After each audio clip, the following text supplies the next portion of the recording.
Join us in today's conversation when we speak to James Iandoli and Andrew Radziewicz, both practitioners of psionics. When there's a lot of fundamental groups who automatically jump to demons and demonic. So how come it's not angels and angelic? When clearly, and I'm not trying to say it's either or, right? I don't personally know. My encounters have been positive, so I can only go off what I know. And that my encounters were positive, I know that. Well, their faith depends fundamentally on the fact that there have been angels, messengers of God, who have come and interact with humans. This is fundamental to their belief. So why, if it happened back then, why wouldn't it be happening today? I personally have never had any negative experiences.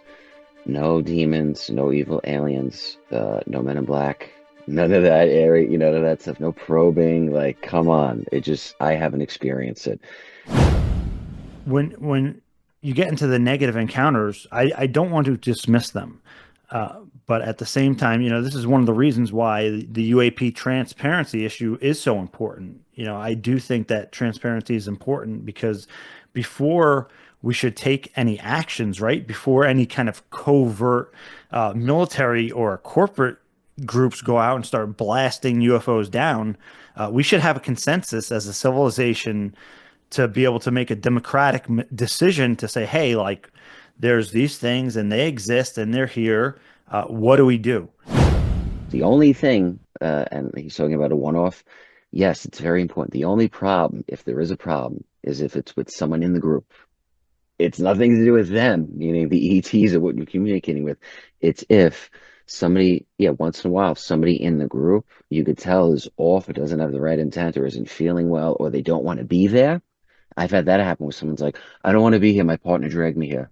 I'm like, well, like, why'd you come? Once again, why are you here? Well, you nothing better to do. I had to come. I'm like, but you're not going to have a UFO's going to land right now and everything's going to be fine. No, you're going to freak out and run away.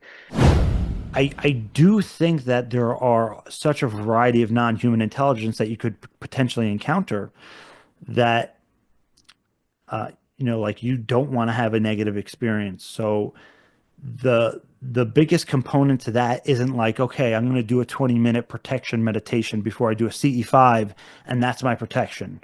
No. If you're serious about this kind of like protection aspect, you're talking about a complete lifestyle, right? I remember speaking to a guy once, and he studied the dark arts, and I said, hey, what about doing like a prayer or meditation before you interact with something? He goes, do you think a negative being or a demon is really going to listen to your protection prayer? And I'm like, yeah, you got a good point. And I'm like, how do you know? He goes, how do you know if it works? And I go, you got a good point. I don't know. What do you tell me? And he's like, exactly. He goes, so you don't know what you're, interacting with. You think what you're saying, they're going to go, oh, we can't mess with him because they did a gold ring of protection around them. Hey, if that works for you, great, go ahead. But me, I don't do any. I'm not saying don't. The following program is presented for general information, education and entertainment purposes only and is not intended to be advice of any kind. The content, views, thoughts and opinions expressed in this program are those of the individuals involved. The use of information on this program is at the user's own discretion. Welcome back, one and all, wherever and whenever you may be. This is Universal Disclosure. We are Universal Disclosure, and you are part of we. So thanks for joining us again. My name is Mike, an active UFO/UAP field investigator in Southern California, with my friend and co-host, Reverend Stu in Melbourne, Australia. Reverend Stu, what is new?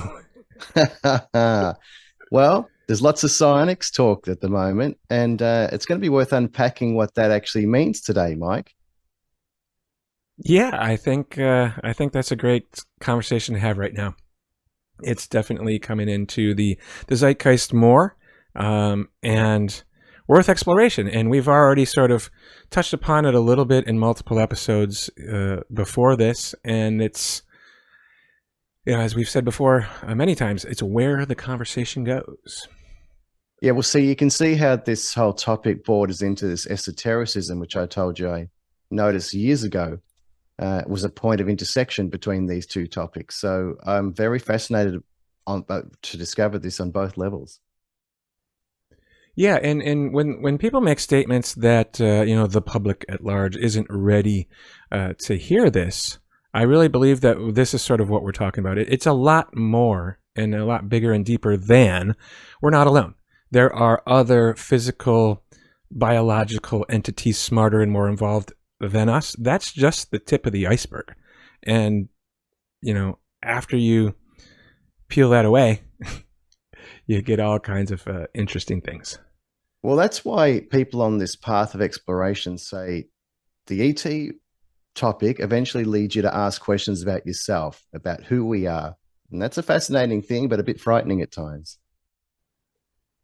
It is. And it seems that collectively that sort of a lot of other people or podcasts or whatnot are also it's interesting to see how this happens, because we've had many times actually where we've talked about things or with specific guests, and then other podcasters who we don't know and we've had no contact with are talking about similar things at the same time. It's like we're all on the same wavelength. And Whitley Strieber actually just put out a new book called The Fourth Mind. I picked that up. I'm about halfway through it, and that is really fascinating. It's very much so far similar to what we're talking about here on this channel at large, and very I don't know it's not necessarily serendipitous, but very much in alignment with what we've been discussing. And it also, it seems to be going into sort of the psionic aspect as well, which I think is pretty interesting.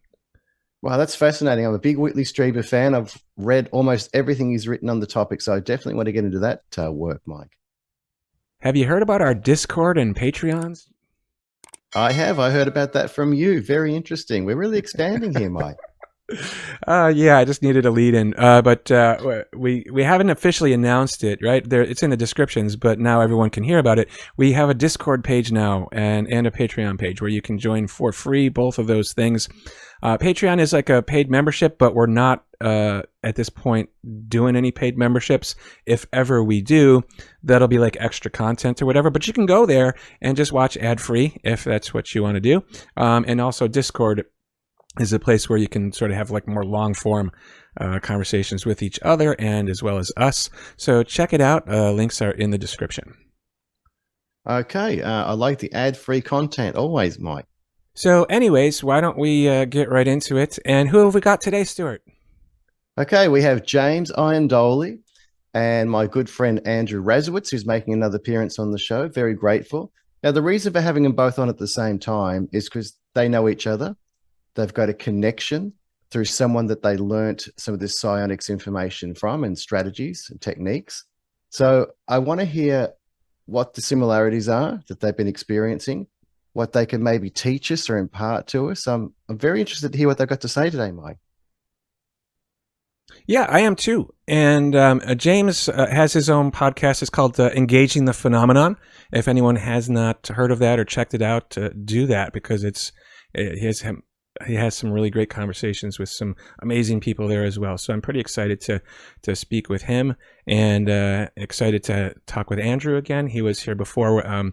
He's a former U.S. Coast Guard as well as a former New York City firefighter. It's going to be really interesting conversations for sure. Oh, yeah. And I think, from what I understand, they've had some experiences in the line of duty, so to speak. So while they've been operating in those capacities, they've had experiences, which I find fascinating. All right, so let's get right down to it. Universal Disclosure Podcast proudly welcomes James Iandoli and Andrew Radziewicz. All right, guys, James and Andrew, thanks so much for joining us here today. We're really excited to have you and to be speaking with you. So if we could start off just briefly by going into what you both currently do, sort of full time, because I think you're both active in psionics as a career potentially. Correct me if I'm wrong on that. And it'll be interesting to hear about that, and from there we'll have lots of questions for you. Oh, sure. I mean, just for me, full time, I'm a full time dad. I'm a fire and life safety director in New York City.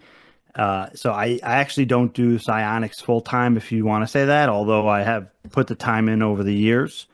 I do have a podcast and I guess you can say a research platform called Engaging the Phenomenon. And since the beginning of that, as Andrew knows, because he was there for many years. I've known him for many years. My research has always involved the psionic component because of CE5, contact modalities, human initiated contact, because that is how my story began. So, in light of that, my research and work and my platform engaging the phenomenon has always included and been inclusive in regards to consciousness, interactions with non-human intelligence, and UFO research, not as something separate, but as an inclusive and holistic approach to the work. Interesting. So, Andrew, I mean, we've talked to you before in the past, but can you, remind our listeners and whatnot a little bit about you? Yeah, sure. So I'm originally from New York. I currently live in Melbourne, Australia, and I'm a retired New York City firefighter. I work full time now as a psychic medium. And with that, yeah, I'm all in with the psionics from going back to 2011 when I met James first. It was at a CE5 expedition with Dr. Stephen Greer. And I've carried on through the years with researching that and talking with other people as far as scientists, and then even training with people still over the years. I've done work with the Monroe Institute as well, and a local CE5 contact group in New York, and even here in Australia. And I work one-on-one with people. I do training with them. I do meditation training. I do all sorts of things. So basically, my life is 24/7 now, consumed professionally with psionics, the UFO phenomena, psychic phenomena. I am a full-time dad as well. I have a 5-year-old daughter, and I'm a family man, so I work from home. But with that, it's great. Most of my stuff is via Zoom, but I do hands-on stuff too. I have had CE5 contact as well with Stuart. So it's pretty amazing that I'm sitting with 2 people here now that I've actually done the work with. So it's absolutely amazing, the journey that this has taken me on, and I'm glad we're being able to have this talk. Awesome. So, James, I don't know the answer to this question. I have checked out several of your podcast episodes and suggested our listeners check that out as well. But have you ever seen a UFO or non-human entity? Yeah, for sure. I mean, that, as I said before, I don't do this full time, yet this whole thing is a part of my life and has been since a very young age. When I was very young, 5, 6, 7 years old, I began having interactions with what you can consider non-human intelligence. But at the time, I didn't really connect it to UFOs at all, because it was almost what people would consider a shadow entity, that highly telepathic. At the time, it was frightening. I didn't know what it was or to make of it, but yet it had opened me up to all these other types of experiences, like out-of-body experiences and such. And even at a young age, I was having UFO sightings, lights in the sky that, I wasn't just passively watching. I would try to chase them and take pictures of them with those old kind of disposable cameras. Nothing ever really came out. I don't want to say that I know for sure they were UFOs, because at that age, it's hard for me to say, oh, that wasn't a satellite or what have you. Certainly there weren't planes, but they did seem to be interactive. But going on later, I had a series of events in 2007 that were really in your face contact experiences involving a fireball in the sky in broad daylight that was prefaced by almost like a precognitive lucid dream event, and high strangeness and synchronicity, following something akin to a near-death experience. It was a trauma-induced out-of-body experience. It wasn't a true near-death experience, because I wasn't near death, but it was in a car accident, and it simulated like a near-death experience. And I came face-to-face with this light entity, a light being, if you want to call it that. This whole kind of paradigm transforming experience, and the following day ended up having an encounter with a hexagon shaped UFO less than 100 feet away, which was a whole half-hour event that my family got to see part of that UFO encounter. And that was in 2007, those series of events, which led me to finding Dr. Stephen Greer's work and subsequently CE5 and the CE5 initiative. And at that time, I began creating the first CE5 social networking groups on Facebook and other platforms, and finding different CE5 coordinators, field workers, working group leaders, connecting with them, doing CE5s around the United States with them, again, connecting with the upstate New York group as well, and doing in-field training with a lot of people locally in New York. And in that whole situation, I've had many UFO sightings, if you wanna call it that. Sure. Okay. Wow. Thanks. I wasn't aware of all that. That's awesome, and that gives me an idea of. So it's basically almost. Would it be fair to say that you might be considered like a lifetime contactee of sorts, or? Right. I mean, the term that's often used today, I don't know if it was coined by Dr. John Mack, but I think it certainly became prevalent within John Mack's work as experiencer, because it is pointing to a bit of a broader spectrum of anomalous phenomena that allows for more diversity in the experiences. So certainly experiencer, contactee, I suppose you can use that term. It's used less frequently nowadays, and I understand why. But I don't so much like categories and putting people in categories in that sense. I think a lot of people have these experiences and just don't come out with it. But more or less, I've had a lifetime of experiences with anomalous phenomena, including non-human intelligence and others. Okay. So I'd like to sort of talk a little bit about the gateway experience with both of you. And I shared with Stuart privately, I've actually been doing that myself for the last couple of months with the recordings and such. So I want to talk a little bit about that, and then maybe if you could tell me how similar is that compared to like the CE5 protocols? Well, if you're asking me, the gateway program is, I suppose you can say it's a useful, structured way to start to begin to practice meditation and out of body states. My own perspective of it is probably going to be kind of reversed from other people, because I had heard about it for many years, and I'd actually practiced with binaural beats, the HemiSync patented technology, without the guidance of the gateway tapes. So for many years, I was already practicing traditional meditation, Qigong, yoga, Buddhist meditation, Vedic meditation techniques. And I came across the gateway tapes much later on into actually where the guidance is.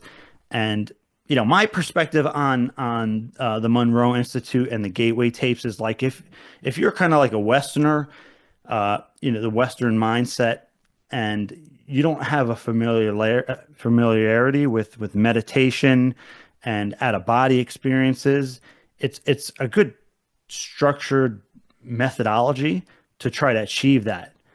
However, if you have a vast background in meditation and the like, it's a step down in my opinion. Okay, what about you, Andrew? Yeah, so in 2015, that's when I first came across the gateway experience, the gateway process. I found a group online. I had heard about it from people, so I just did my own research. I found a local group right near Times Square in New York City, and it was interesting. It was at this lady's apartment, and she had a couple rooms, and it was really nice. So a bunch of people got together, and yeah, it's a guided type of meditation. My experience prior to that, though, was just CE5 contact, which is just listening to either same thing, like a guided type of meditation or some sort of tones that are in the background. And then I even had progressed to just literally just nothing, just sitting silent and having contact.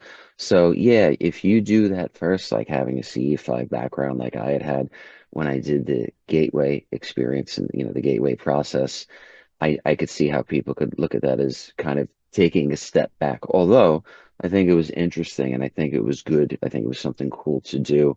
Although I was like, oh, I've been doing something kind of like this already. You know what I mean? That was like, well, there was nothing new. You know what I mean? It was just like, okay, cool. That's how they do it. And I did like the fact that they had been around, I believe, since the 1960s doing this, and Robert Monroe wrote some books, and there's a lot of good data on that. And same thing, you can find people all over the world that have these local groups. I found one here, right in here in Melbourne, Australia. So they're everywhere. And I wanted to comment too. I think that most people that have had UFO encounters or high strangeness or weird events, you'll never hear about. They're not going to go public. They're not going to share this. I know this because they come to me privately and they'll share what happened. And they're like, don't tell anyone. Don't tell anyone this happened. I don't mind if you share it and you take it on the chin, but I can't do that. I got a career and blah, blah, blah. And I'm like, yeah, I'm over it. I don't care. Everyone knows that it is what it is, but I get it.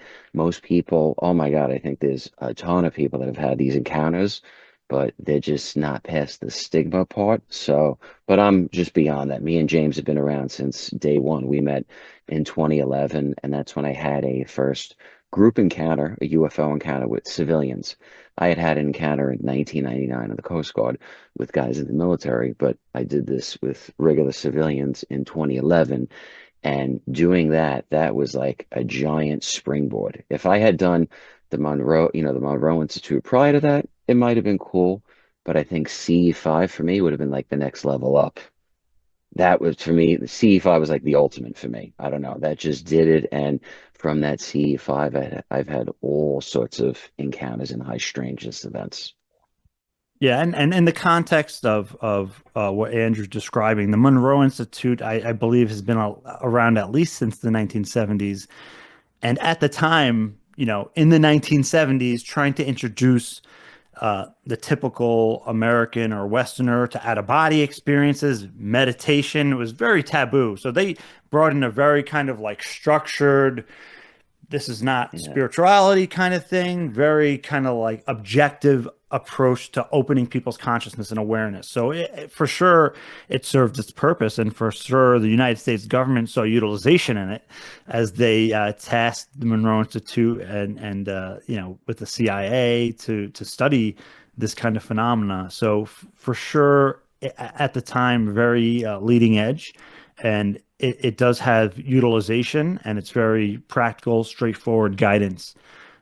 So, I do think that, it could be very helpful for people. I know. I noticed too with when you do their meditations. When I learned the training, they said that they were referring to these beings as non-corporal entities, which is just like I'm like, what? You know what I mean? Like same thing. Like I was used to Greer, like UFOs, aliens, and then talking about interdimensional beings, extraterrestrial beings, things like that. So I'm like non-corporal entities. What are they? What are they talking about? So the language, the terminology was just a little different.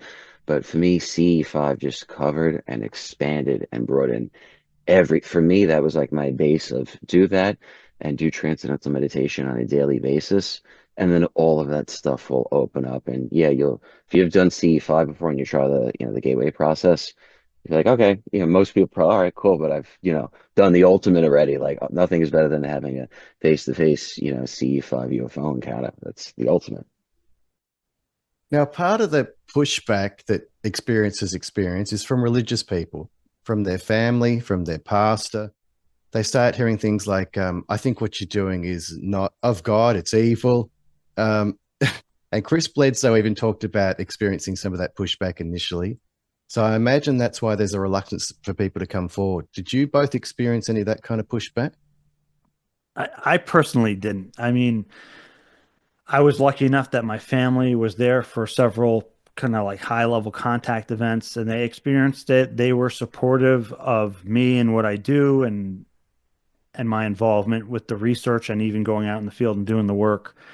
So I'm coming from firsthand experience with that. And I had encountered a few people who were like, whoa, whoa, whoa. But if I knew that they were super religious in that sense, I wouldn't even bring it up to them anyways, so much. Mm. Uh, their perspective and opinion is valid, right? They're entitled to their beliefs. At the same time, when there's a lot of fundamental groups who automatically jump to demons and demonic. So how come it's not angels and angelic? When clearly, I'm not trying to say it's either or, right? I don't personally know. My encounters have been positive, so I can only go off what I know, and that my encounters were positive. I know that, and with that, the the people that usually say that aren't usually people who've had firsthand experiences with it so much. So although I think that their perspective is valid, it's a different story when you've had a firsthand experience and you can recount it in that way. But also there is the idea that um, you know these different non-human intelligences, right? If they're religious, the people making such claims that these are all demonic, well, they're actually their faith depends uh, fundamentally on the fact that there have been angels, messengers of God, who have come and interact with humans. This is fundamental to their belief. So why, if it happened back then, why wouldn't it be happening today? Excellent response. How about Yeah. you, Andrew? Do you have any thoughts on that? Yeah, no, I can say too, it's interesting. Me and James both did the CE5 retreat in 2011 together, and I personally have never had any negative experiences. No demons, no evil aliens, no men in black, none of that area, none of that stuff, no probing. Like, come on. I haven't experienced it. And I even had somebody say to me once, like, I was talking with a guy once about doing a series on TV, and he's like, "Oh, have you ever thought about doing a movie?" And I'm like, "Yeah, possibly one day." And he's like, "Are you sure you've never been abducted?" I go, "Yeah, I'm positive." He's like, "Well, because if you have, that would make a really good, series and movie." I'm like, "Dude, I'm not putting that crap in there just to go along with that, just to get." I'm like, "That's crazy because it didn't happen." And I don't believe in promoting something that, number one, doesn't happen to you and to incite fear. And I think that's total nonsense. And even if you want to say there are some people having negative type experiences or possibly people were messed with or had things happen to them, I don't think weaponizing space or approaching the aliens with the way some of these people want to approach them is the way to go. I really do feel that coming from what James would understand too is called a heart-centered consciousness. So, having like an open heart, having that like Zen mind, beginner's mind, like a childlike mind, a real green, organic type of mind, coming with peace and love. That's what I have done. And I've never had any negative experiences. And the people in my contact group too. Nobody in my group ever over the years, Stuart, you've been with me too. We've Mhm. never had anything weird or funky or crazy or scary. Never. So we're doing something a certain way. If more of us did it that way, and it keeps happening and it's positive, I think we should keep going in that direction because, right, isn't, wouldn't you want to have peace and a beautiful experience as opposed to having a fearful experience? Oh, yeah. James, have you ever had anything negative or seen anything crazy happen in your group over the years? No, nothing with CE5. I mean, if there are such, you can say like a negative experience from a CE5, it is a one-off. And I've talked with thousands and thousands of different CE5 practitioners and field workers over the years. Both in person, at least hundreds of them worked with them, and then online, many thousands. And if you hear something that is that can be perceived as negative, it's a one-off. And maybe that has to do something with the approach where you're going out with a positive intention to have a positive encounter, and for whatever reason that's what reflects back to you, potentially. The when you get into the negative encounters, I don't want to dismiss them, But at the same time, this is one of the reasons why the UAP transparency issue is so important. I do think that transparency is important because before we should take any actions, right? Before any kind of covert military or corporate groups go out and start blasting UFOs down, we should have a consensus as a civilization to be able to make a democratic decision to say, hey, like, there's these things and they exist and they're here. What do we do? And if you have covert groups sabotaging our future interactions with non-human intelligence, that's not as we would say, like nowadays, that's not a good look. Yeah, I completely agree. We have to, have transparency, but we also have to approach this the right way, right? I haven't noticed anything in a group. The only thing, and he's talking about a one-off. Yes, it's very important. The only problem, if there is a problem, is if it's with someone in the group. It's nothing to do with them, meaning the ETs or what you're communicating with. It's if somebody, yeah, once in a while, somebody in the group you could tell is off, or doesn't have the right intent, or isn't feeling well, or they don't want to be there. I've had that happen where someone's like, I don't want to be here. My partner dragged me here. I'm like, well, Yeah. like, why'd you come? Once again, Yeah. why are you here? Well, you nothing better to do. I had to come. I'm like, but you're not going to have a UFO's going to land right now and everything's going to be fine. No, you're going to freak out and run away. So that's why when people go out and they're like, nothing's happening, nothing's here. Well, you got to see who's in the group. And I recommend only doing a CE5 with, one person or yourself or a very small group, because unless you know everyone in that group, right? You're not going to know their intent. And that stuff I've heard happen where someone in the group is off. What about you, James? You heard anything like that? For sure. I mean, even Dr. Stephen Greer reported in some of the CSETI literature that, there was a group in England in the early 1990s at this place called Alton Barnes, and there were lights in the sky, and the lights in the parking lot were starting to go on and off, and some people started to get a little nervous because they weren't expecting for the real thing to happen, and then an actual like saucer UFO comes down close in proximity to the group, and a group of the people ran away, ran to their cars, and drove off, and the UFO went away because it was like, oh, like Wow. respecting their space, I guess, so to say. And that's at a C5 expedition with Dr. Grit. You know what I mean? Like, you sign a piece of paper stating that you're okay, you're not going to freak out, all of that. And even in that space, you get people after I remember him talking, they said, well, we didn't think it actually really land. Like, well, like, what are you doing? Once again, what's the intent? If you want to, be entertained, just stay home and watch Netflix. Don't go outside and come to a group that I'm in and James, you know what I mean? Because I'm not there for that. So over the years, my groups are extremely small because I don't want to offend somebody that I don't know and then have them go online and say some crazy thing or nothing happened. And, once again, yes, the collective energy is very important. And I think we need to focus on that and what our intention is. Yeah, and there's definitely power in the coherence. So it's better to have a group of just say like 4 or 5 people who are extremely coherent, on the same page and intimate, rather than having 25 people who are let's even, I'm going to even speculate and say, let's say all these 25 people are gifted psionic assets, but they're all on a different page, right? This guy is a psionic asset, but he's into like he believes these are demons, but he's still involved, and the other person is all too much love and light or something, but they're still great psychics, and you put them together, you don't know what you're going to get. So small coherent groups where people are somewhat aligned in their expectations is going to be a helpful approach to CE5. That's a interesting point. I've only been to one CE5 in my life, and it was with a whole bunch of people I didn't know. I was invited, and I wanted to check it out. But one of the things that I thought when I was there is just like, as people are sort of talking and introducing themselves, I'm just kind of, I'm an investigator too, right? So I'm sort of sizing them up and trying to figure out like what makes them tick.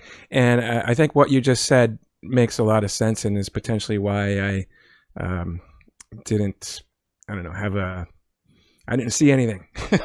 Mike, but, were you the skeptic among the group? How ironic. Well, I mean, it's possible, but I'm open-minded. I've gone to other daytime Skywatch events and seen some interesting things. But one of the things I want to ask you guys, is there a specific place that is better to do this than another place, or something that lends to the success of it versus, aside from the intentions of the participants? So there can be a thing to locations, but honestly, wherever you're most comfortable and can be alone and not bothered. Some of my most amazing encounters have been in my backyard rather than venturing off to some kind of like sacred site or such. I believe there are power in certain locations and such. I think that those things do exist. But when you're talking about this work, I think most importantly, it is on the individual, on the group, your intentions, where you're coming from, the energy, your vibes, that kind of thing, the seriousness and meaningfulness that you're bringing to the approach is the key. Everything else is secondary to that, in my opinion. Yeah, I think that's really important. I heard a great expression once, and it is, "You are the portal."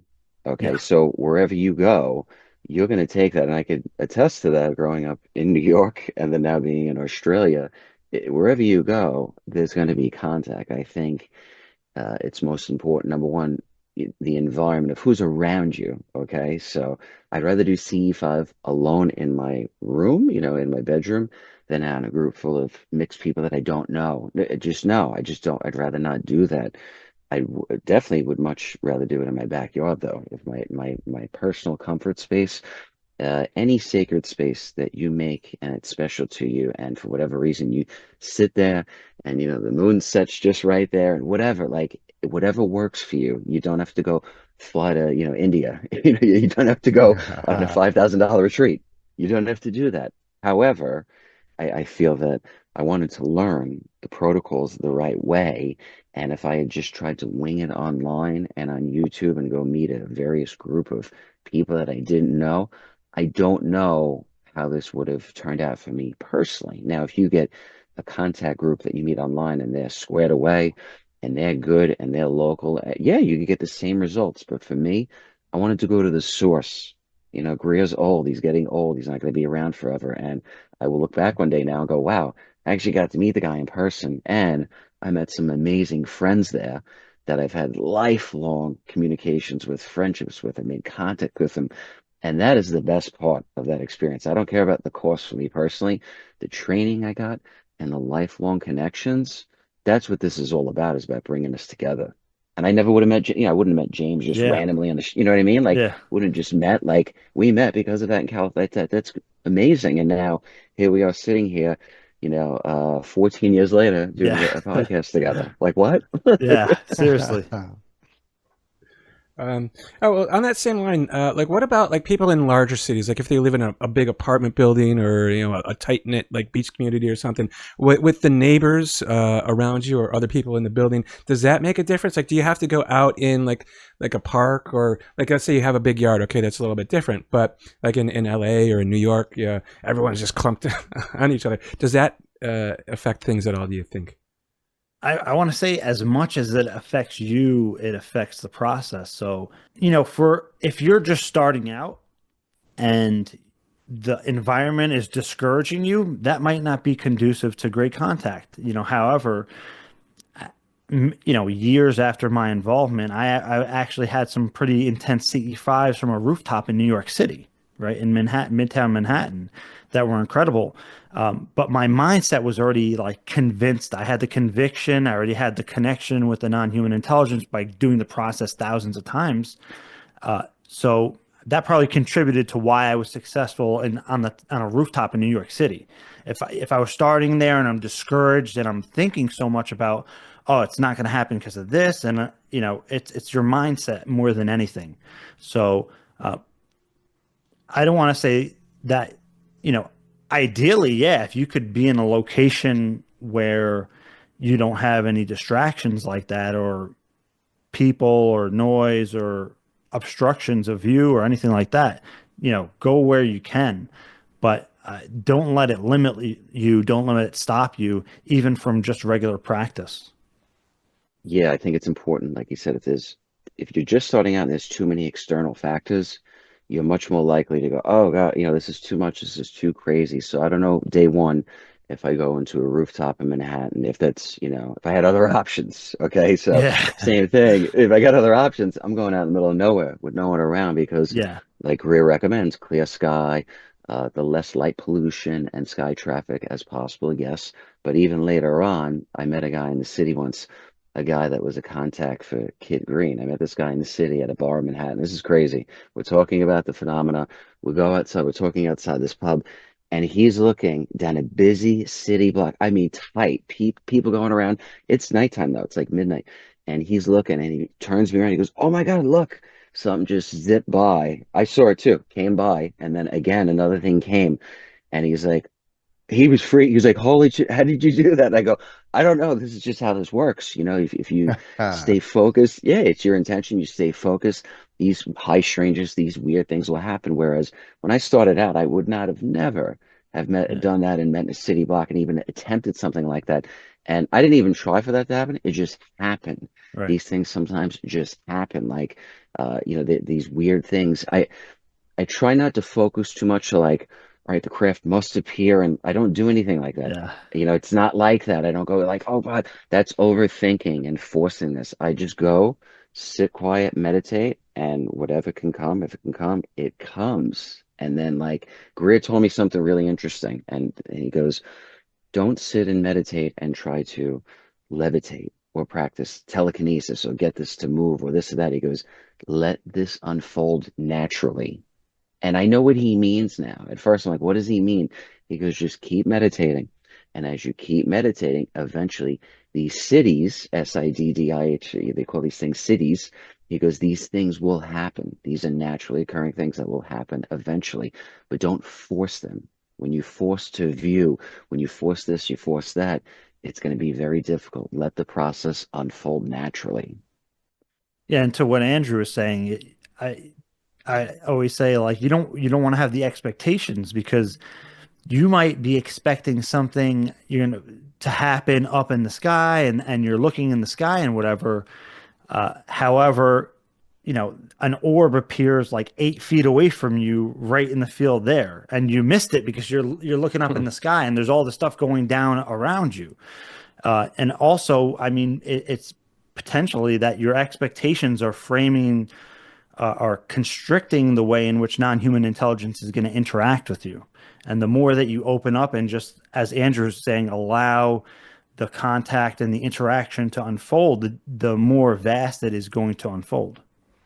Yeah, like safety is the number one thing. So for us and for them, as long as the conditions or wherever you're at is safe for them to appear, that's all that matters. That's what I was taught from baseline, day one, the safety of us and them. Okay, if that's good, then whatever's going to happen, let it unfold. But a lot of people also try to force, or it has to come here, or it must be this color or this shape, or it's not going to happen like that. And then it might even blow your mind. So, Right. if you're too focused in one area, you might miss literally what's going on around you. I've seen things come in and out of the group, the circle we're in, and I'm like, oh, look, oh my God, right over there. Like, and some people are just looking straight up. Yeah.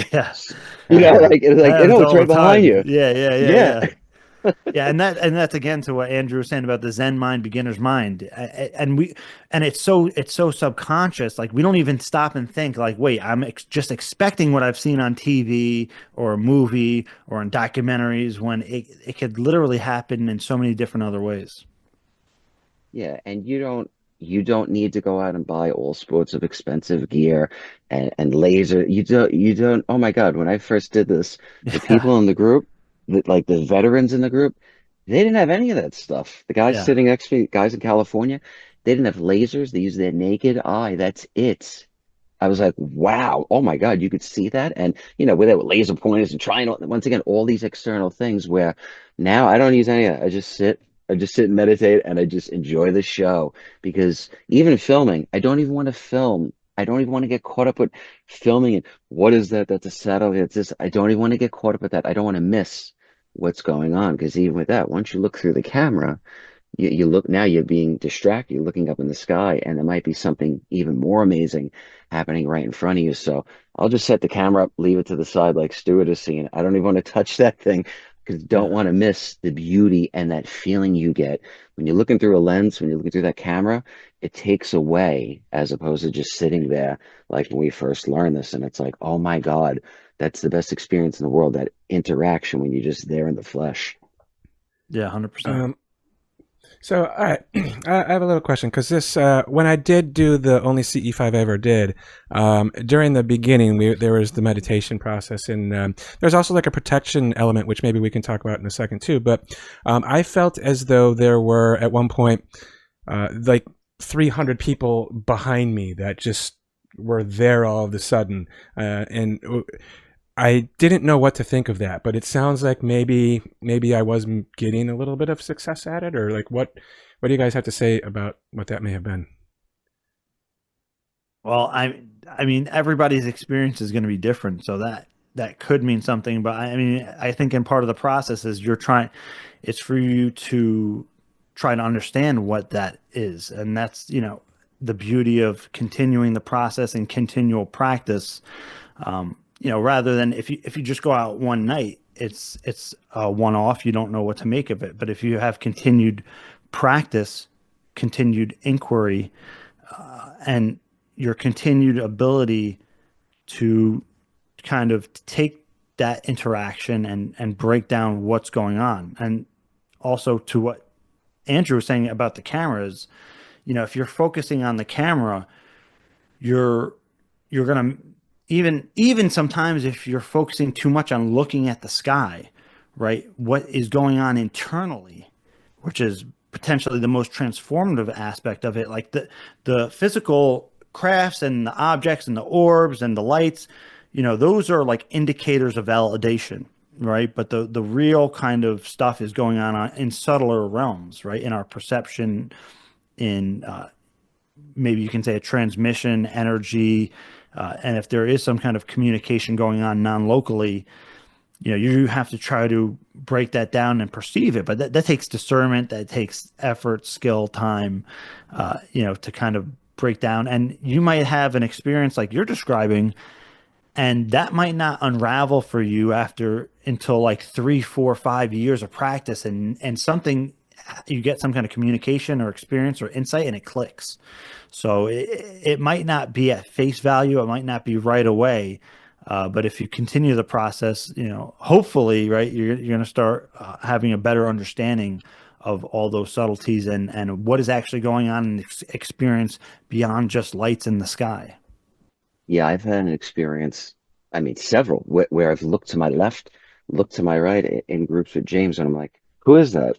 I don't even know, I don't even know who that is now. And I'm holding the hand of like, a girlfriend or someone I know on the other side. I'm like, I can't even see them. They don't look the same anymore. And I felt like something in the room changed. Sometimes we were inside of a home, and it felt like literally we were inside of a craft. We were inside someone's home, but it felt like, whoa, we're in a different reality or different dimension. Something is different. Literally, the space is different that we're in. People in the group, all pretty seasoned veterans, and they're talking, experiencing something similar. And it feels like there's some sort of force or energy or entities that are around us. So I feel that when you do that, once again, there's an internal shift that happens. That is the most amazing thing. And that, for me, that's the most important thing. The internal skill and shift that has developed internally over the years, oh my God, that has led me to all these other avenues and explorations. The internal thing, the external, that's just the result. Like, okay, I keep doing this and I get the result. But if I don't do the internal thing, the external will go away and it won't even be meaningful. Because if I'm just looking at UFO photos, I'm like, whatever. But when I sat, or I remember the night I had, I'm like, oh my God, I had the most transformative experience being there. And also what you experience, Mike, that could evolve over time. At first I feel like something's behind me. Then the next week I go, I keep meditating for the whole week. Now I feel something holding my hand. And then the next week I look and I could see, an outline of a being next to me. Literally, these are things that I've experienced over time because I stuck with it. So by sticking with the basics, these things, like we talked about, unfold naturally. Whereas if you just hear something in the distance and you come back in 3 months, it may not ever happen again. You know what I mean? But if you keep doing the work, Yeah. you go, oh my God, it's like a flower. You know what I mean? A flower blooming inside of you. And it's beautiful to see unfolding in people in the group that are really doing that work. And it does happen. And everyone's flower, right? It might grow differently. Everyone's watering it at different times. But if you're doing it daily or really doing that real work on a daily basis, you're going to experience things like that and more. Okay. It does seem though that with everything we're talking about, you are literally opening yourself up to everything, and I know that in both the CE5 and the gateway, there's like this protective sort of element to it. But can you talk a little bit about that too? Because you both said that you've never had, and I'm glad to hear it, any sort of negative experiences. But when you're opening yourself up to literally everything in the universe, I don't know if what I'm trying to say is coming through, but Sure. Yeah. can you talk about that? Yeah, no, I get exactly what you're saying. And, back in the days, I didn't include any kind of disclaimer or super gung-ho about it. My perspective's changed a little. I've seen a lot over the years and with individuals, but so in regards to the protection, right? There's a double-edged sword to that. And there's almost like a naivete about it where if you just go out and you don't feel you need any protection at all, that is actually a very conducive mindset to having positive contact. Because if you don't feel the need to have protection, you probably don't, right? And I don't want that somebody to take that sound bite and misrepresent it. So it's really hard to describe. If you have a splinter in your mind that's saying that you need to be worried or concerned, so we're going to do a protection meditation. There's something there. It's like that's the thing that's going to attract whatever it is that you're concerned about, actually. And it's getting to this reflective component of the phenomenon that can occur. I don't want to undermine or dismiss if people feel that they want to do a protection, and it's completely warranted.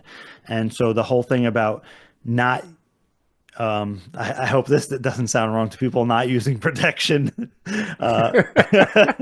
comes off the wrong way. I don't want it to, but there is a subtlety in that approach, right?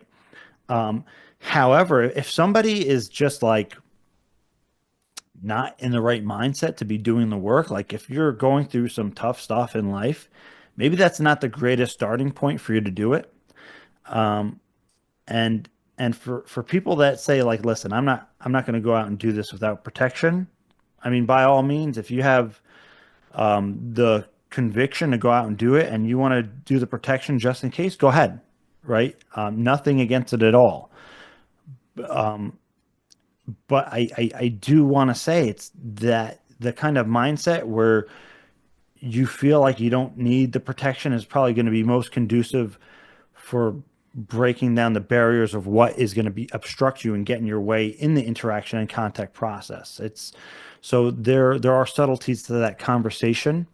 I do think that there are such a variety of non-human intelligence that you could potentially encounter that like you don't want to have a negative experience. So the biggest component to that isn't like, okay, I'm going to do a 20-minute protection meditation before I do a CE5 and that's my protection. No. If you're serious about this kind of like protection aspect, you're talking about a complete lifestyle, right? Like constantly positive thinking. If you're somebody who's prone to depression, you're already out of that protection mode. You can do all the protection meditations you want. If you have some kind of angle like that, where you're prone to depression and stuff like that, going out in the field and doing the work, it's not about that 20-minute protection meditation that you're doing. Maybe it does something, but it's more about your mindset and your lifestyle than doing like, I'm going to do a 20-minute protection. Uh, like, sure, maybe that can help, but if you're going to get to the root of everything, you're talking about like some deep stuff. You're talking about what my friend Exo Academian would call spiritual hygiene, right? Or is your thought process on check, right? Like, are you thinking positive thoughts like 99% of the day? Not like a wishy-washy kind of thing, but are you a positive person in general, right? And this kind of I don't want to deter people or sound over spiritual, but I'm talking fundamentally, and this is baked into the ancient contemplative systems for this reason, right? The 8 limbs of yoga, the eightfold path of Buddhism, like these are built-in check and balances and protection systems. And Dr. Robert Gilbert, who is a vocal Rosicrucian, talked about Rudolf Steiner's 6 essential exercises, right? So these things are fundamental to, I mean, I would say life in general, but especially if you're going to do the gateway process and you're going to experiment with out-of-body experience and interactions with non-human intelligence. I don't know if I can curse on here, but you better have your shit together, more or less, right? Like I don't want to compare it overly to this, but like you don't want to give somebody who's like going through a bad part in their life and they're depressed or they're overly stressed. You don't want to give that person a psychedelic, right? Or I wouldn't even recommend that person get involved in like heavy meditation. Like before you even begin to do that kind of work, like you got to get yourself in order. That's kind of the way I would. So I think when you're talking about protection, you're talking about like, I'm going to do a protection meditation. That's almost superficial to the root of what we're talking about when we're talking about protection, which is like you have to have your constitution together if you're going to do out of body experience and spirituality or interactions with non-human intelligence. That's why all these spiritual systems have that check and balance of the 8 limbs of yoga, the eightfold path, right? If you're, say, even you're psychic, right? Like you have a high psychic impression accuracy. If you are also don't have your conscience right, like you have a guilty conscience or something, that's going to mess with you, right?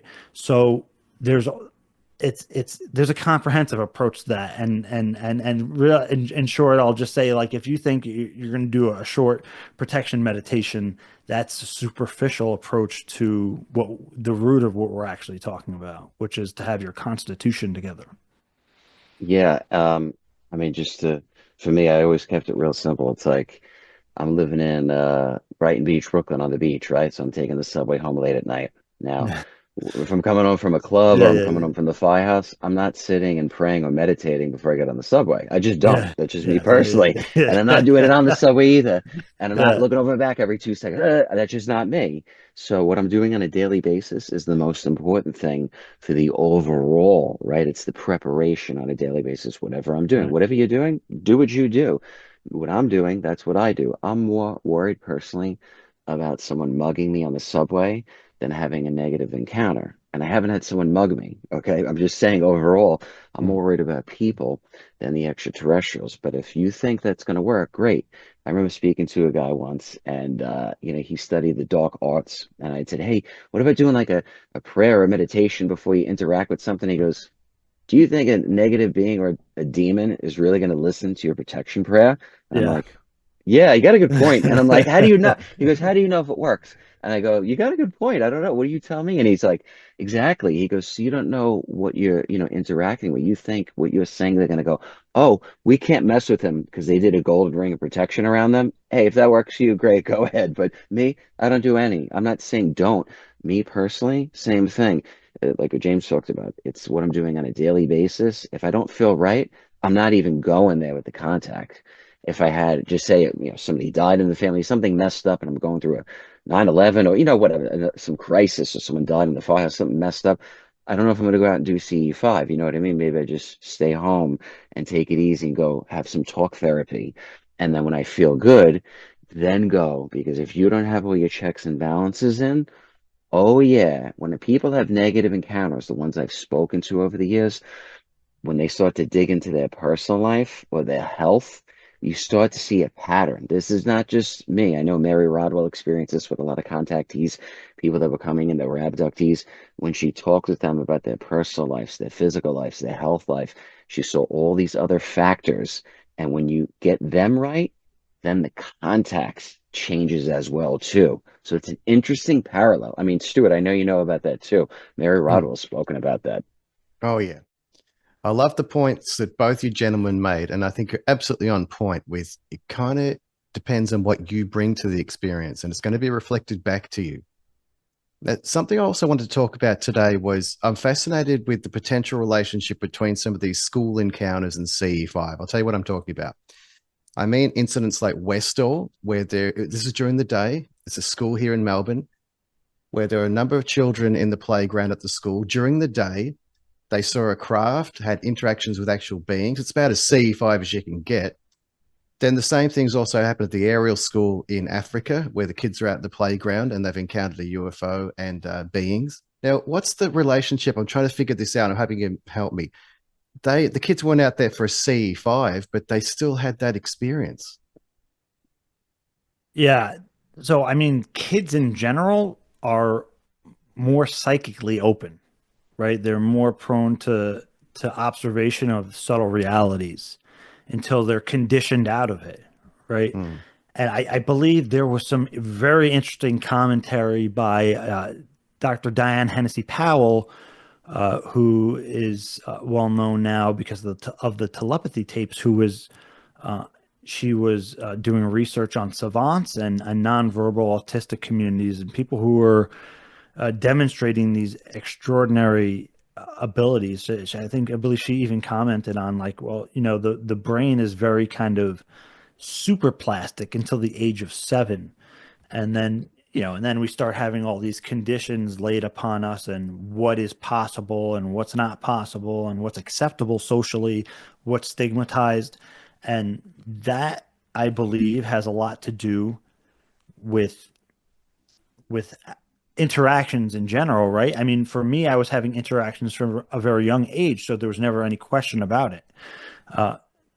But again, if somebody is not open to this, it's not impossible that they'll have a UFO encounter, but probably they're less prone to.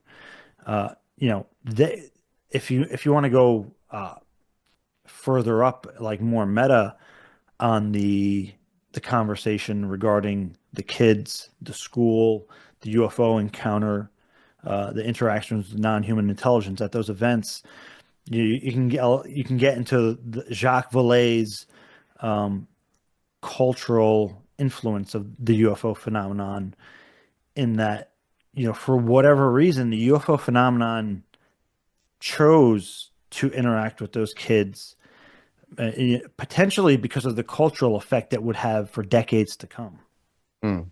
and the impact that contact would have as well.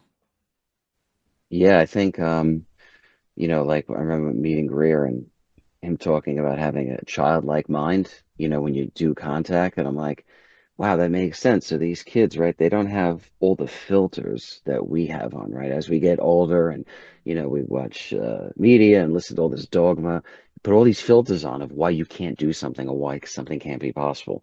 Whereas at a young age, it's raw, it's organic.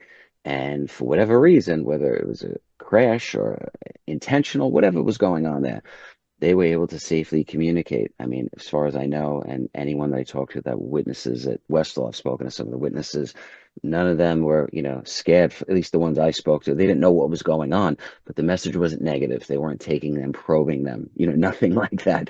It was a, wow, oh my God, we don't know what's going on, but it was a beautiful encounter. And then after, they had some more experiences. The one in the other school too, that was incredible too. So I think there's a lot to learn from children, just like I've heard stories over the years of kids seeing a spirit or communicating with grandpa after he passed. My best friend died when I was 13, and he had a younger brother, and they didn't tell the brother that my friend died. They didn't want to upset him. But the next morning, his younger brother came to the bedroom and said to his mom, that his brother was there in the room with him, communicating with him, telling him that he went to heaven. And then the mother said, "Well, your brother is in heaven. You know, this happened," and explained to him. But he said his brother's apparition told him already, and he had no way of knowing. The younger brother was only like 5 years old at the time. So there's some sort of, interface that, we mess up over the years, and we put on people and our, loved ones through having these filters on. So going back and doing yoga, meditation, things like that, I think that helps to remove some of those filters, or temporarily remove them. Maybe after we're done meditating, doing yoga, we put them back on and go back into the firehouse or wherever we got to go to work, and it's back to the madness. But it helps. It helps separate for the time being. Interesting. James, I wanted to ask you real quick too. I think I hope I'm not jumbling this up, but I think it was maybe you were on the Vetted podcast at one point. I was listening, and you had talked about red light therapy, or the lights similar to that you sometimes use for the meditations. Was that you? And does it help? And is there a special brand that is better than another? Or? So that I was interviewing one of the. I was interviewing a psionic asset. I'll say that. Shane Frakes. He had talked about that on my podcast. Somebody else may have talked about that on Vetted. My friend Exo Academian, I've talked with him about that on my podcast as well. I actually personally have not used it. I'm familiar with it through different sources. I've researched it a little bit, and there are specific ranges between red and infrared, which allegedly have benefits for people. I haven't experimented with it. I was interested in it. It seems like, it depends, what you're willing to pay for a setup, pretty much, right? So I'm interested in experimenting with it, because I love when I hear about something like, again, like the gateway tapes, or like binaural tones, or even some kind of mantra chanting, transcendental meditation. I love to experiment and integrate what works for me. Qigong, the like.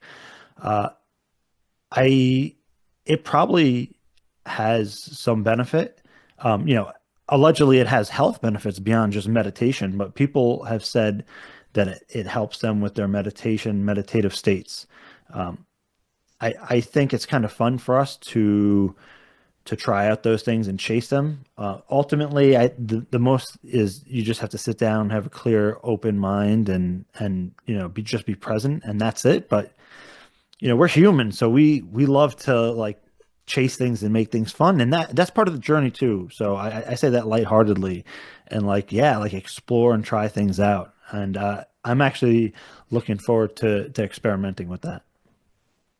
I think I think that's great. There's so many cool tools out there that you can acquire over the years. I have little techniques and little meditative things and things to stimulate, that just little things that work for me personally. It may not work for someone else, but I've taken a little bit of Greer's things, a little bit of the Monroe thing. Like there are little shortcuts that I use, and that's just from trying. If I didn't try it, I don't know what I'd be doing, the real basics, but I do recommend doing that, play around, do things that are good-hearted. Give it a whirl. If you like it, great. If you don't, who cares? But just add it to the toolbox, share about it. And, these are all things that we're learning to use to help jack up and even enhance the experience. It just makes it that much better. Hey, if there's a shortcut or something that makes it that much better, or has a better outcome, great. I'm all for it. Yeah. I don't like, as an example, I don't think, after like a year of using the red light, you're just going to have a transformative experience, and it's because of the red light. It may be helpful, it may have a positive effect, but I don't think it's going to make or break your practice or approach. But I would love to actually set up a room with red light, like if you had the money, because it's a little expensive. I've seen like some of the red lights, like a decent one for like $150, but it's like you have to be close to it and whatnot. So it is a little pricey, but I would love to set up like an entire red light infrared room and do like a group CE5 there.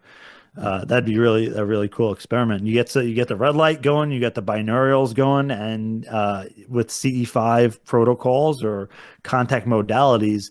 But again, even with that, right? Like the secret sauce there is the coherence and the consistency of the practice. So, but I would love to experiment with that. Awesome. Well, thanks for that. Reverend Stu, what do you got? Anything? Well, I want to thank you both. I realize we've only got a limited amount of time today, but it's been an absolute blessing. You've put a few pieces together for me in a clear way, which I really appreciate. And I was wondering if you could both tell us where our audience could find out more about you. Could you tell us, please, James? Sure. So you can find me on YouTube, on Spotify at Engaging the Phenomenon. I'm also on X or Twitter, Engaging the Phenomenon, or at Engaging the. I'm also on Instagram. So you can find me at those. If you type in my name, James Iandoli, on Google, like a bunch of stuff is going to come up. So like now when I meet people, I'm like, oh man, I shouldn't even tell them my full name. Now everybody knows about me at my work and everywhere. It's just a part of my life now. But just type in Engaging the Phenomenon anywhere and I'll come up. Yeah, same thing for me. I mean, if anyone just puts in Andrew Radziewicz, boom, you'll get all Yeah. sorts of lovely things that are coming out. So, but basically, the easiest way, any social media platform, it's either Andrew Radziewicz or the Psychic Firefighter. I have a website, thepsychicfirefighter.com. All my info's on there. I will be featured in a 3-part series coming out on Amazon Prime, starting next month, called Contacts.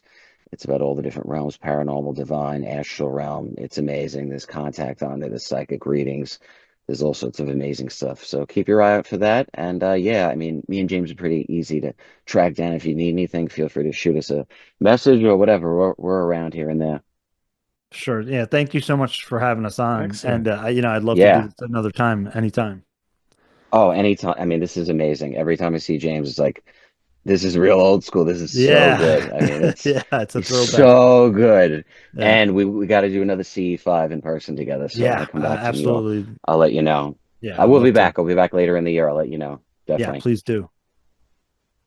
Awesome. Well, thank you both too. I Excellent. appreciate your time and visiting with us. And I'd love to do this again. There's a couple other questions I had that we're not going to get to this time around, but perhaps at some point in the future we can reconvene and get a little more in depth about it. For sure. Thanks so much, Awesome. guys. Thank you. Much Thanks, love to guys. both of you. All right. Talk soon. Take care. Thanks, guys. All right, Reverend Stu. What say you? Oh, okay. There was a lot to unpack there. I'm very grateful that you asked that question about the protection, because there's this whole layer about the phenomena reflecting back your own fears and expectations. So I understood what James was saying there about if you're bringing a level of fear, that might be reflected back to you. But I still see the value of the protection. It's a very interesting thing to consider. I'm very grateful that you brought that up. Yeah, so just to go a little bit in more depth about that, I mean, I definitely see James's point, and almost like a law of attraction kind of thing, where if you're thinking a negative thing you need the protection of it, you're going to attract the negative thing potentially, right?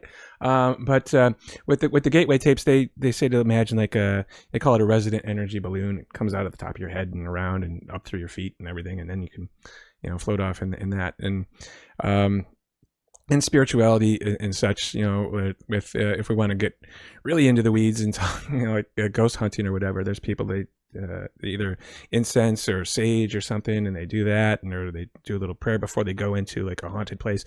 So that's why I wanted to bring that out, because it sounded like in both of these protocols or methods or whatever you want to call them, you're opening yourself up to every single thing in the universe. And I'd like to believe that it's just pure positive energy out there, but there's plenty of evidence that, in my opinion, that it's not always the case, right? So that's why I brought that up. This might sound like I'm splitting hairs, but I think it's good to state an intention. So actually verbally say, this is the experience I'm seeking right now. Only experiences for our highest good. It's going to help us on our path, and I'm all for that. I think that's probably a prudent thing to do. We only had a limited amount of time today with the interview, but I'm grateful that both gentlemen had the time to speak with us. And that's the thing, Mike, when you're trying to organize something between 4 different people, which I love. I'm loving these round tables, and the same thing happened with Mary Rodwell and Barbara Lamb. We only had a limited time, which is still fantastic. Yep. I'm very grateful that they came along. anytime we can get. It's a lot of coordination, and everyone's busy and has things going on. But these are important conversations, and I'm going to be. You said stuff like this in the past. This one for me. I'm going to be thinking about this for many days, and I took away a lot. So I hope everybody out there who's listening or watching or whatever the case may be, you're also getting out of this what I did and what we are. A lot to think about. Yeah, I wanted to ask a lot more about Dr. Greer's training methods. And I know people have different opinions on him. I guess I would say my opinion is a little bit neutral, but I do definitely feel gratitude for the work he's been doing all these years. Yeah, he has definitely been out there for decades doing a lot of good things to propel this forward. And I do want to see presidential disclosure happen soon. I really, really do. But I personally don't know that it ever is. And just listen to any of our conversations and you'll maybe get an understanding why I personally think that. But yeah. Well, today's discussion supported some of the assertions I've been making over the past few shows, which is this journey is an individual journey. It's one that's done in your own heart and mind. So just to work through any issues you have, I like the preparatory moves they were talking about today, about getting your head straight, getting your heart straight, entering the experience with a balanced mind and a loving heart. Now, listen, Mike, that can only be good, right? So even if we're not talking about terms of you take out UFOs, aliens out of the equation, it's still a good result in my mind.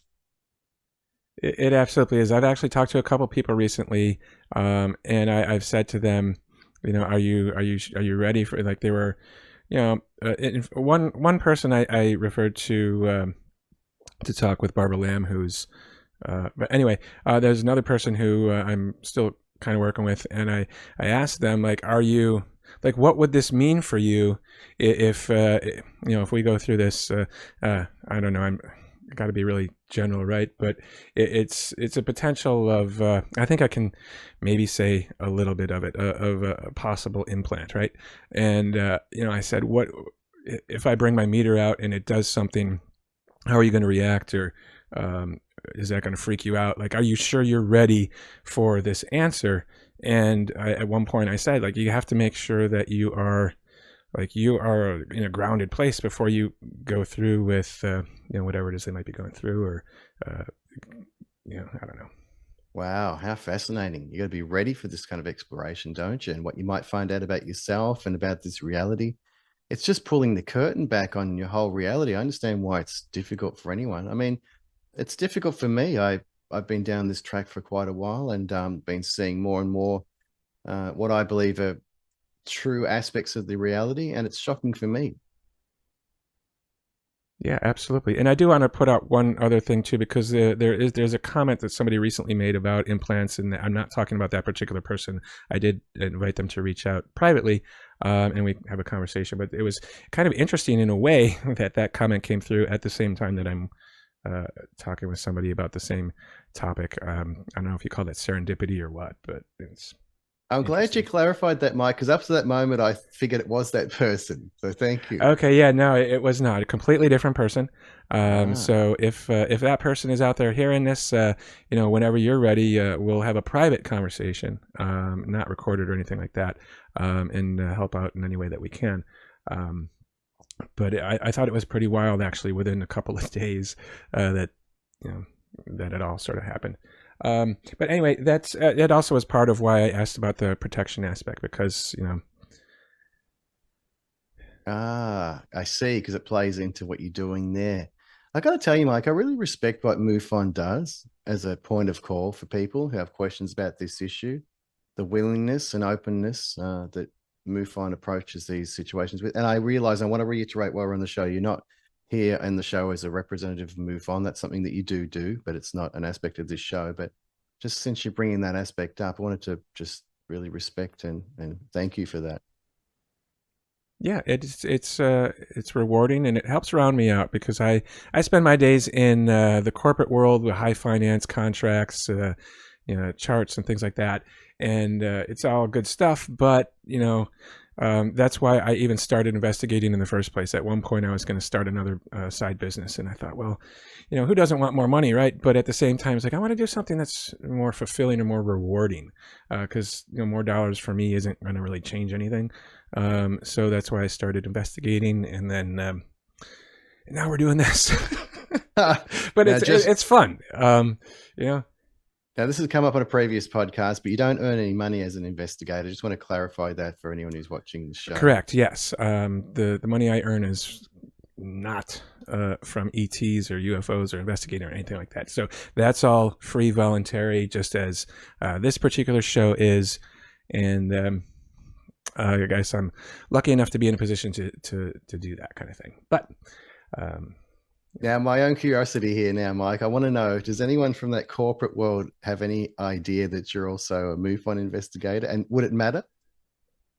Okay, a couple of them do, and it does not matter, but I still don't sort of advertise that. And as far as I'm aware, none of them know about this particular channel, Okay. which is partially why I never say my full name. But it's also it's not about me, it's not about us, it's about the topic, and it's about the information and getting it to people too. So I mean, not looking for any notoriety or anything like that. It's just something that I like to do, and it helps people. I'm on the exact same page as you with that, Mike. Really like that attitude. Yeah, that's what I love and appreciate about you as well. All right. Thank you, my friend. Thank you again for a wonderful episode. Do you have any closing comments for our audience? There's a new theme emerging actually that came out in this conversation, and I read it in Whitley Strieber's newest book, the Fourth Mind, and that theme is maybe going to be the tagline of our thumbnail. The kid inside. Just keep an innocent, childlike way about you. And I think it's very important, especially now with all of the stuff going on in the world. There's a lot of negativity everywhere on news and social media and such, good, bad, or indifferent. There's definitely things changing, and just keep a lighthearted, childlike way. And also, I am now officially a godfather, so that's another part of the theme. Oh, wow. Congratulations, Mike. That's the kids so inside. good. Thank you very much. So I'm looking forward. I'm glad you mentioned about the child, because I almost mentioned during the interview that Jesus mentions about the child entering the kingdom of heaven, and it's in the regular Gospels, and it's also in the Gnostic Gospel. So that would be beautiful to incorporate that in the title of the show. Yeah, I think we'll do that. I'll let Cody know to put that in there. We got another team member too, silent behind the scenes, helping out with some stuff. So that's good. Oh, that's wow. exciting. All right, things are going well. Yeah. So thanks again for joining us. As always, we're on audio only everywhere. We're on YouTube. Also, as a reminder, we are now on Discord and Patreon. Patreon is completely free. It's just an ad-free experience for the visual folks. And as always, hit the subscribe button, the like, the shares, and push these conversations out. Help us tell the robot that other people should hear these too. Thank you. Much love to you, Mike, and all our audience out there. Stay safe. You as well. Catch you next time.